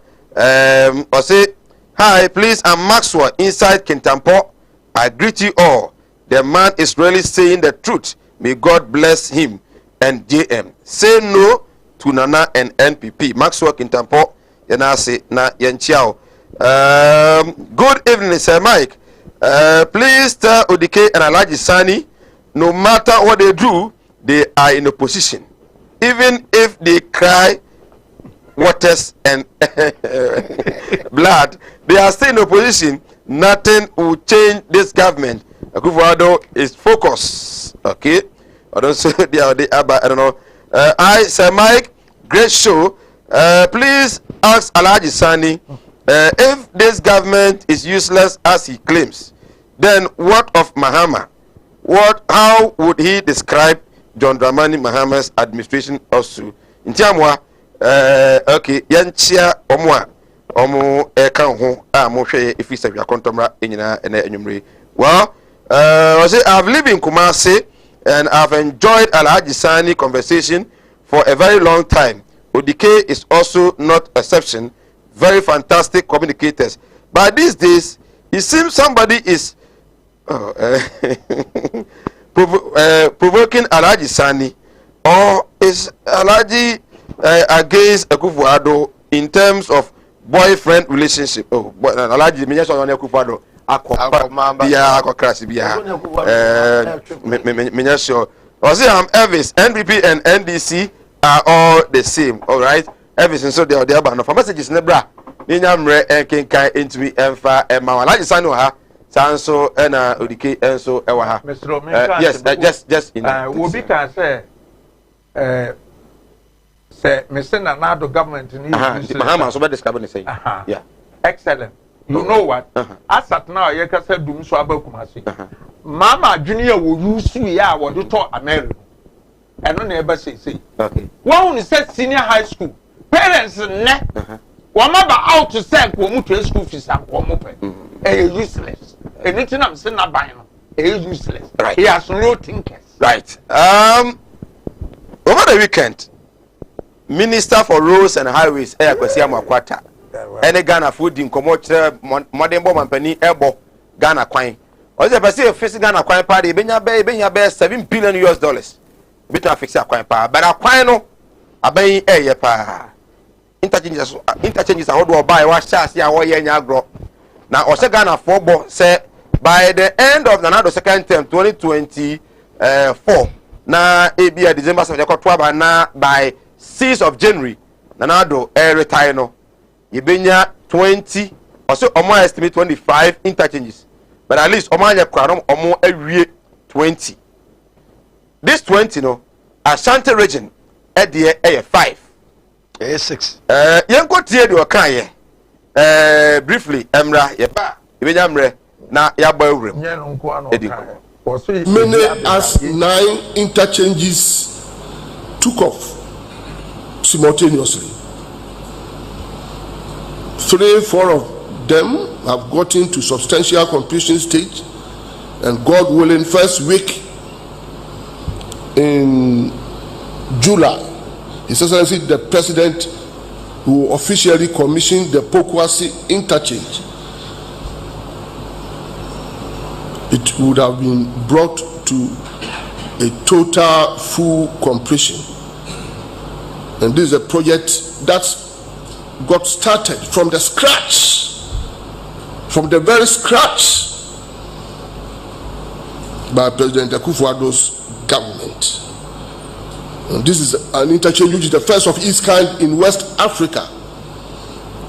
And the first, if you talk about the whole Africa, the second after the interchange at Durban in South Africa. Kote interchange in Durban, South Africa. This interchange will be open in full to traffic. Now we have started opening some sessions to traffic, but it will be open in full to traffic by the first week of July, when it's scheduled to be commissioned by His Excellency the President. So 9 interchanges during President Akufo-Addo's first term are running concurrently, and none of them are stalled and will not stall until it's completed. By the end of his second term, 20 interchanges in our country would have been built.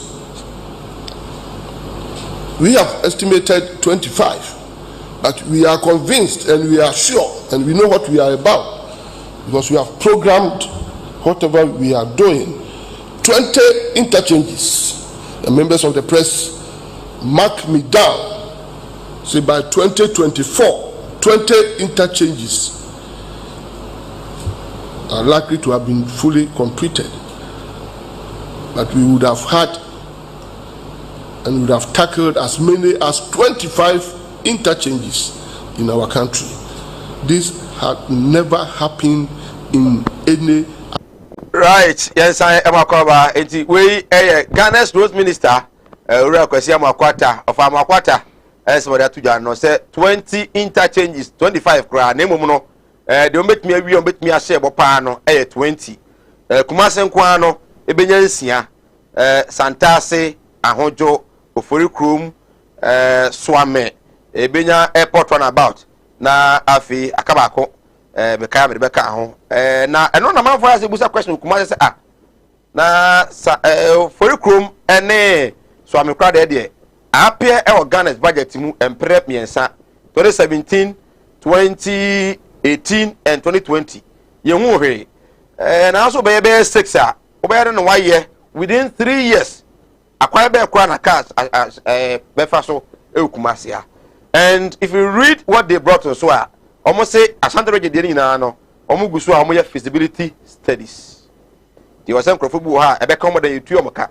How long does that take? Say ye hu say ahojo run about ebe ka kwasi dan. Ye manisika ebe be de sika dem no no watimi afri ho akọ ametme adwuma na se. Asema minister ken e flexible ebe tia ba mu ana. Odike we contractor. Boy Yura Amakwata e madam fu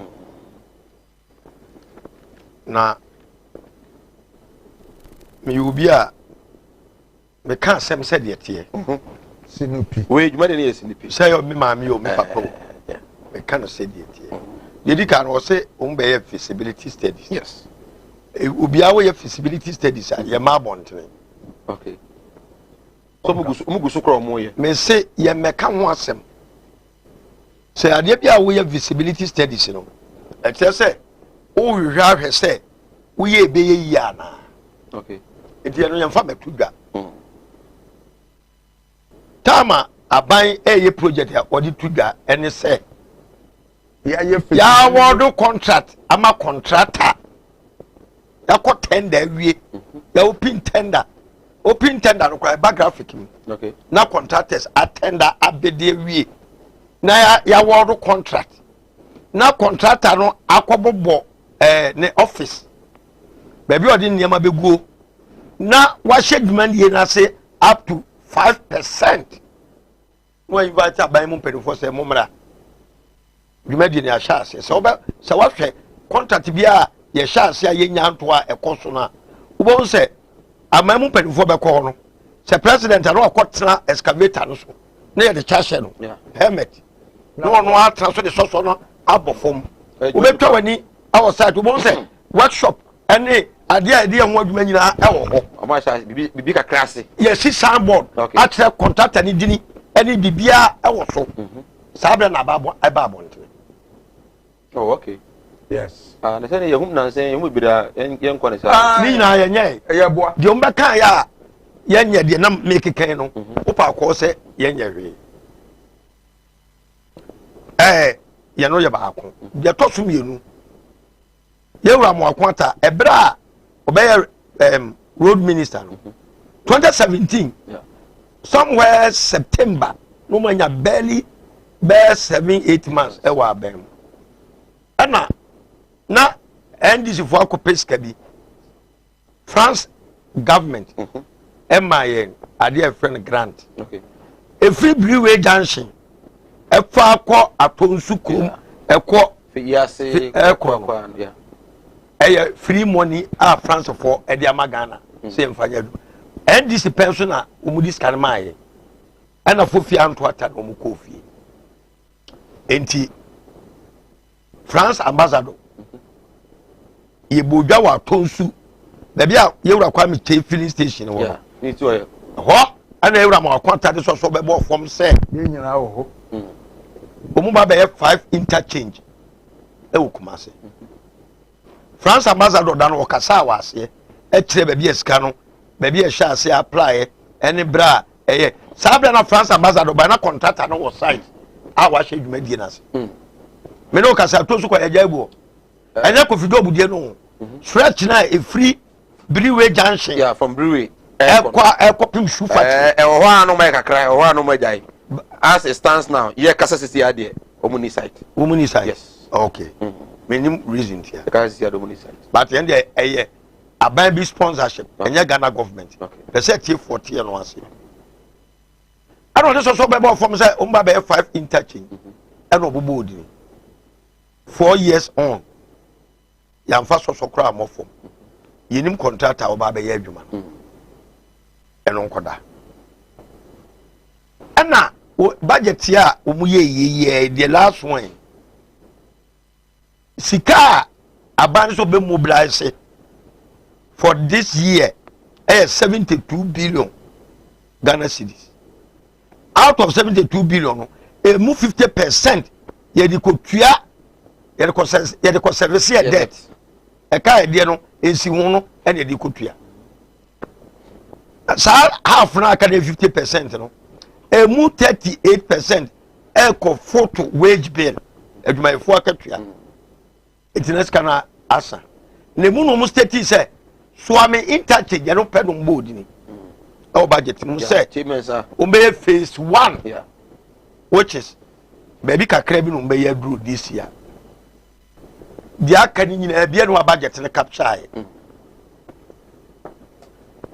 it's about the one say government we bet me this car budget ne capture say bia na eno no nya this year de nti so be this year na e bia for na aka no akọ next year me ba ho so mbe wi so ya wo contractor ba ko a ba ko pese contractors are area benjuma on roads umoboro 3000 nationwide about where the contractor e bi wa minimum 100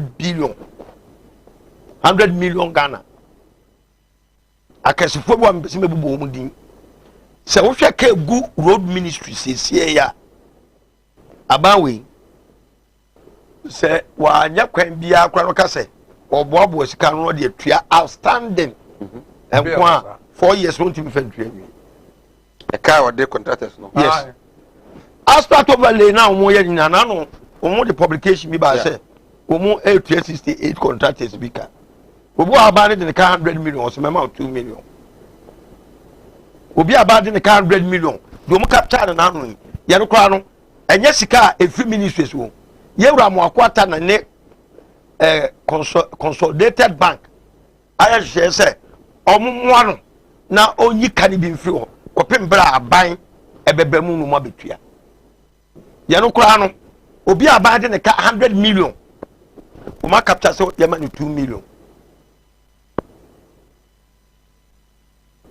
obi aban de ne ka 200 million ya capture say ma no 8 million obi aban de ne ka 100 million ni ya capture say ma no 1.5 million wa bra cement kura wa ko firi ntimi ntuaka wabra fuel wa free no filling stations entimi ntwa contractors ye je aduma na ye kwajeje nkrofo ne ma ne koye na nkrofo ne ma ne kwajeje no sa ba ma contractor free aban abanyina abesi ewura ma penso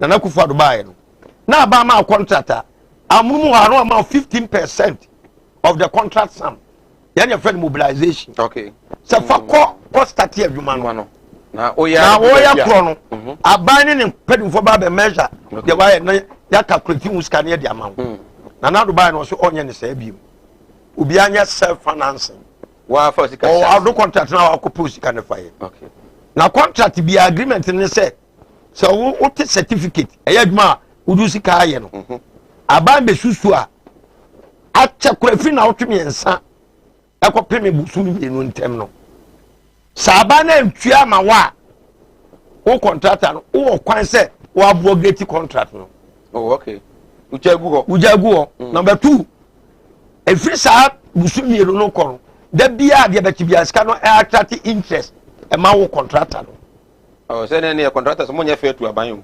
emra mo ne aban hye dey say mo aban na hye ne akosan no na aban na hye emra na onum so wo timi so no oh me ba o trouble man chiro wo ko tender document na wo ko sign no e aban na atro say me hye ya da contract ne ho ni e di wo contract e di aduma ma no say wo pre so a sign ha aban pedimfo asen sign ansa ne di ama contractor de e hye ni nyina ya aban na de breye oh okay aban so nim so wontimi ni so ena wa san awie no o se every 2 months so we ntimi antua wo ka aban be tuem se aban so nim se wo kwaje banglo edi banglo no se aban na ntue ni kwa se wo contractor na ye wo ka na wo mo ye so for that interchange no e fe aban ntimi antue fe delay payment okay na no mkwa work mu de na $80 million kwa na ndoto interest abes kana aban ntimi antua no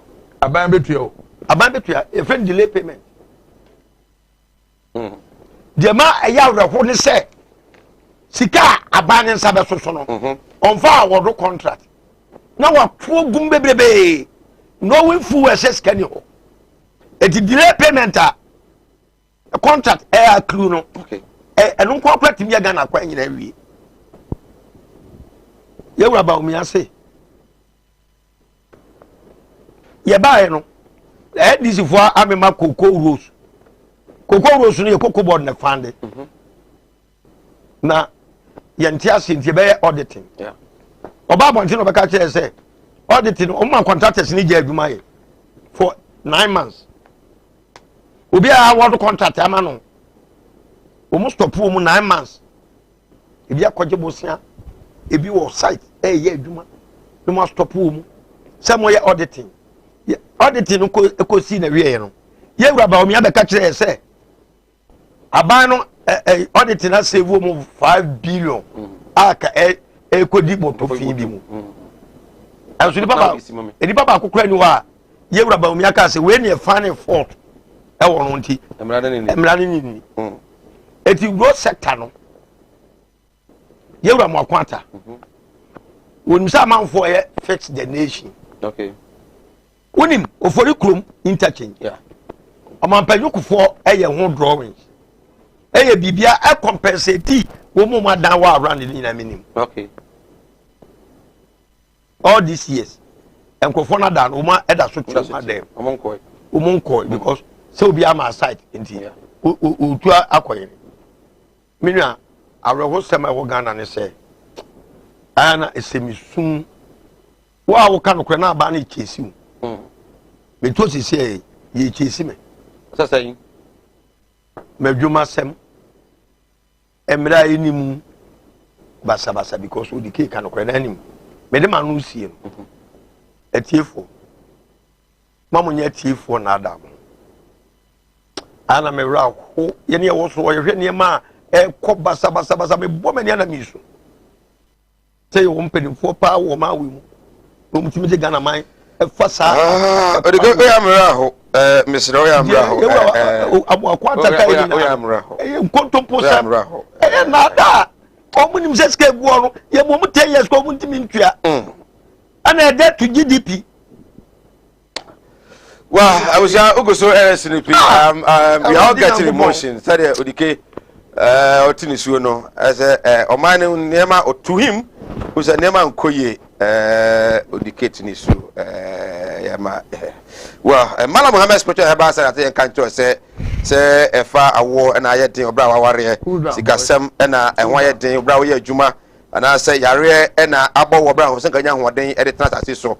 A dam, a tre, Yaribiano, or Sibra, now untumi MWA, open protection, and also a court case with Muso Dibim Pesibu Swabra, Nanya Memfana so Emfa MWA, or walk out to be a scaffold Abantem, Eastern Region, a court na Malam intumi MWA. Number 1, Malam, or Ghana, Waka, or 27 years near, or call TV call radio, a TV radio station, Ubiano, Eninya Sem, Malam Mohammed, 0246. 647-247 0246 647-247 Frère Malam na omo asasa Best Land Estate Limited so pasase ato na odi esudan ya japade bi opedan ato ana se ope asase kese bi ayo na bi e woso a modern na bra na onton bi efma uta asase no anu a no amount 50 bags of cement now they are share ase betwetwe na akra ana se utua ni bumu so a obeje na kache no so ye no emienu asase no bu ankran na bi wo Kumasi miamia ahodo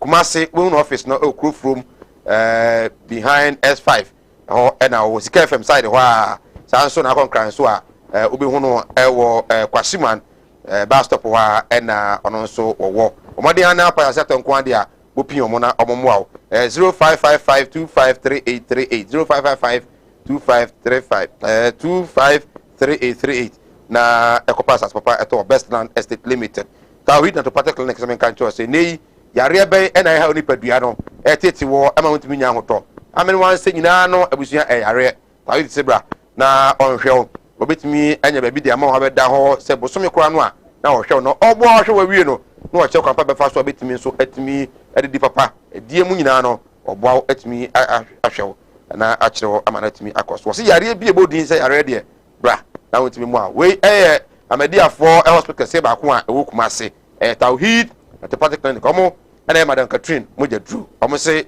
moja do no so bi da so ho hu bia na wato bi na etumi aboa 0278626262 0278626262 from ambajo so mu Kumasi odium body junction ho na obi hu wo mo Kumawood Training Institute nyame ya adoma training no ba so memenda ya skill training and ya de madakro and ya de kire wo nti ya nyi nipa be 800 200 na enfada ko nkire wade e obra teacher for be miensa ena enum esa wontimi kra entiase yie nipa be 50 pe na ye gemo o frentemo a na ebuku ato eso a ereba she next batch na so watimi ababi enu teacher no so pa efa emaye 3D epoxy ya chakwa beva so a obeye snail obetimi so afa kwa obetimi ayen anase wadua mre na etimi abo ama wo na watimi di bia bobusuafo ma pese musua beats de de mpaboa de de earrings de de bags ahodo nyina no ye kire amotimi ehunye tomato paste we decide nyina no ye kire 250 Ghana cedis na wutua na obai ma bia da ufre kire a aduane adi certificate na afi pen drive so no uhia na 250 Ghana cedis aka ho ekoso e wa Tenga Junction ahojo e Kumasi 0244294066 0244294066 ofra na afi obuku se oba na etumi ede wo aka ho bomode ne besua bi na entumi emwa ho mo say banning of excavators will solve galamsey problem. The government should rather seize the excavators for other important purposes. One day or the aba I don't know we also say what the minister said can never be possible. You can bet okay, you can bet, right? I'm Charles from Dunkwa Offen Charles on also the work on the minister no so good evening Sir Mike, your show is the finest. I'm watching you from Chapatre. In fact Odike and Alaji are making my day. Kumsen and so the Abba and no we say good evening boss. In fact people are doing a great job. Please tell Nanado to upgrade teachers to appropriate rank. Mutafono is a munya okay eba munya botre abano neman kakra eba so ni COVID-19 o se neman mu ayede kakra Was the NPP government should put teachers to their appropriate rank? Okay. Yate nanado obeye na watimi edi hujuma edi amamo. We say Alhaji Sani is saying NDC will not will go to court again. Okay, when the time comes, I will be happy. He will lead his team, including his family, to fight for the NDC. Okay, I think I'm going to go, but I saw him go court view. I think that's what he said. Senior President Akufo-Addo is saying he will end Galamsey. I'm begging the majority of Ghanaians never should they trust the words of President Akufo-Addo on Galamsey issue. Today, there are Galamsey activities in his own backyard, Chebi, and you have turned a blind eye to it, but promising Ghanaians to end Galamsey. Anyway, charity begins at home. My regards to lawyer Elizabeth Ofosu Ejare, MP Tachiman North, and Chairman Unas Owusu, NDC Regional Chairman for Tachiman. We James Opoku, Deputy Youth Organizer, Tachiman, and James Efreya, the Friaba, Yanchao, and then you Emilia from Aswase. This administration is just loosey and confused. They promise, fail, and continue to deceive us as if we are kids. Greetings to Captain Jabri and all Social Democrats. Sir, Captain Jabari. Captain Jabari, no, over here, no, fine, Murahe. And I said, this days, Emilia, Mochacha, sir. Good evening, Mr. Host. Oh, okay. NDC will never come to power again with people like Alhaji Sani. Tell them they will never come to power. The young ones are listening. Better using Said inside near Axim, Evaluator. Okay, as my East Yancha Mo and Enyumri. Alhaji, remember why now? Good news at the Maya said 20 interchanges, 6 in Ashanti region within 3.5 years. Very good news. I am more by Nabaso. By the Tavares. Okay. In 1976. And one more German. Now the title, no, angel, a heaven must be missing an angel. A hit. Wow. Heaven must be missing an angel. To me, right now in Ghana, Ghana must be missing John Dramani Mahama. Wow. What do you say? I'm quite when you can you boom. You catch and say you move in your ministers, but when you mean Sakura and you movie. May catch and say, walk cannot cry. You be home. Yang catching shit. Near catcher says, Sichiro man as Sichrin. By any friend is over to Wabawa. Nessie Bissell, or no, yes, sector minister. What did we get in an idea born on some our catcher obey imprints and the budget to more about present? I didn't know to me. Come on, runabouts. I was who you start Moko Unity way where I was who be in every tech police station. Tech police station. Yeah, body junction. Joseph Audio. And I just Joseph here. Okay, in fear 9. In fear 9. Oh my. Nam sit here, listen to Oforiata. One more call some meeting. President Akufo-Addo saw you 500 million Ghana cedis. See and find your Kumasi Akwai. And I told you all what they said the man is lying. What? Inner city rules. Inner city rules. Because 500 million Kumasi Akwai kilometers near 5 times 6 car. Almost 100. 100 and a coin. One more boy, dear walking at the enquest the bank Nagana 40 through a Santa Mai Nanado, any no for a table that dam. Enquest the bank. The Obeka be another pay daddy. The Obeka be our boy. What come on trust our permanent? And yes, yet. What's one no arrows in unity? Na ya deda ya dana se ya beka bi kire no a wote house ano ohye One of the okache, I know me na watch. Huh? Also to the unka. Or the before the Casatra Ghana. He can't be talking like that. When you communication over me and children. Now you want minister, Papa, and bra this type of questions, Saba. The way I will comport to the way you give answers, no, you only say yes. We minister of state. You don't behave like a Mwakwata. He's a liar. What about Kroma? One who's what me actually quite away. What done what that has been massive massive infrastructure going on in Kumasi asphalt valley. Obaka so ni Kumasi chair. Amakwata obaka so ni Kumasi chair. E dey be massive. Now no meeting so mention airport roundabout here sisi Kenya. Woni ba bi ekodure. Suppose so asa anu wa asa. Amso mbeto aso. O unya exaka me ya kan na metiri ya me ya. Odwabe no we friend dwamfo. Sadi asem na ho. Me come asem wo pollute asem na say no. Wo say on beto aso. Da be no ka say ento aso anu hwa ase. Bon say to wontimi nyima. Enti no obi ka asem kira onye deadline. Bo so me say.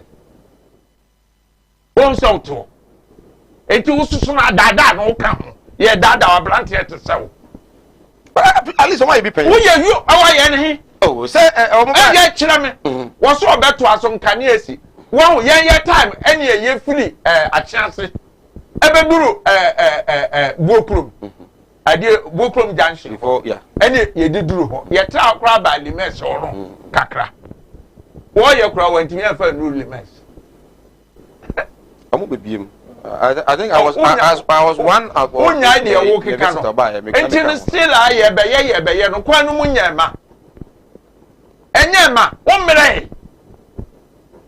We are you for Odike, mensu. Yet no say, titulu me. Kasa make us say, ye crofwa. Roof or mobo gun hat to sell water. Muntini movie casa. Bet me run the macquaco, that the end. And then I was in stress, not and I was in Maybe so. At the age of 30, when you stress, the large media could wuswa. Omre, and Debbie, you come on, I'm some fatty about. I'm fatty about. Say, you hope when you say you are by you. Dear, and it does so bad no more. And she said, Ben, or dear to come more, what shall say implemented. Also, 6 no feasibility studies are charged here. And it's a promise or promise. We should take it from him. Listen. Odika churechro near mum. Yeah. One feasibility study. Ube ya unka o ton. Yenya de yema bro asa no atrase. Busa umsa uye feasibility studies a o announce. Eya express adwuma. Yes. E be kura wo mo be ka kire say wo hu no ha o de kan ho. Yeah, nobody can be my only problem, let's say, 6 no air, within 3 years. Cars, I would work myself. I can't say, be fine. Untimin jump. No, that's me, my concern. Untimin jump. Oh, concern, you say, what you have to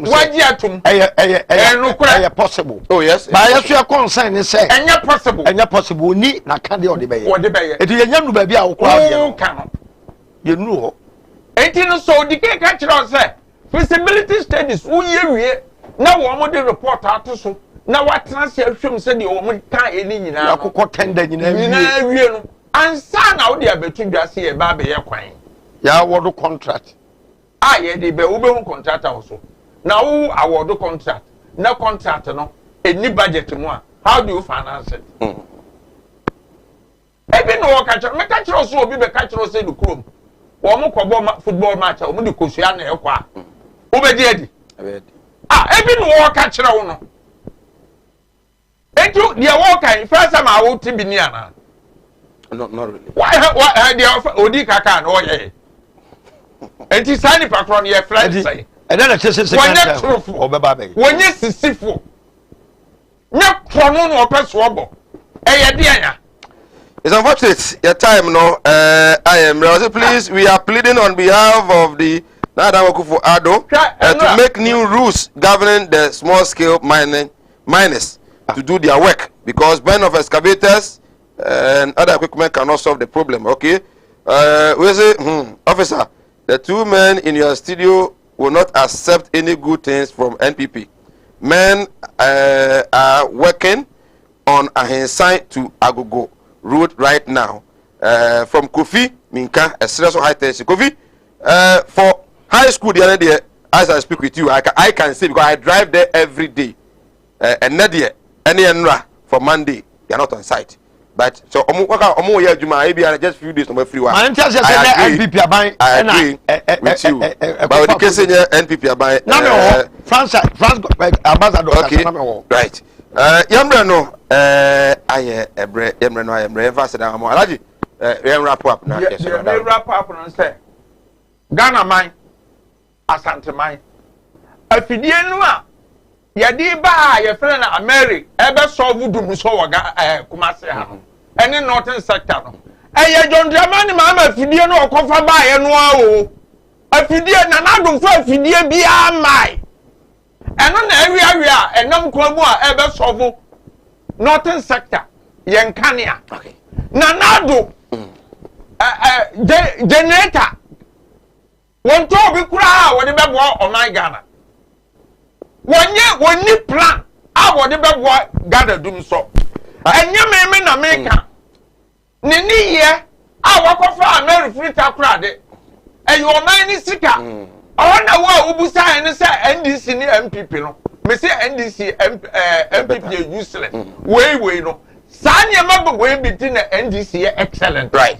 Wodwene ekwa achiri. John Dramani Mahama is a thinker. Right. Alaji me da say Alaji Sani senior leading member of the NDC in Ashanti region na Ote Nika.